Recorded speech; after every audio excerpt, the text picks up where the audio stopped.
আসসালামু আলাইকুম প্রিয় বন্ধুরা, সবাই কেমন আছেন? আলহামদুলিল্লাহ, আমিও ভালো আছি। আজ পবিত্র জুম্মা মোবারক, সবাইকে জুম্মা মোবারকের শুভেচ্ছা। আসুন বন্ধুরা, নামাজের জন্য প্রস্তুতি নিন। জুম্মার দিন অনেক ফজিলত আছে। এই দিনে সবাই সকাল সকাল মসজিদে চলে আসবেন এবং জুম্মার খুতবা শুনবেন, আলোচনা শুনবেন। এটা জুম্মার সবচেয়ে গুরুত্বপূর্ণ আমল।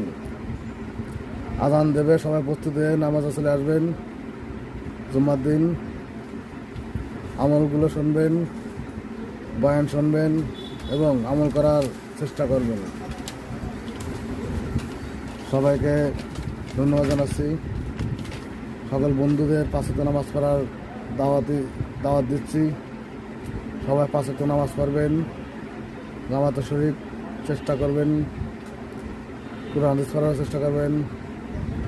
ইনশাআল্লাহ আল্লাহ তৌফিক দেবে। চেষ্টা করলে আল্লাহ অবশ্যই তৌফিক দেবে। আমিন। আসসালামু আলাইকুম বন্ধুরা, সবাইকে ধন্যবাদ।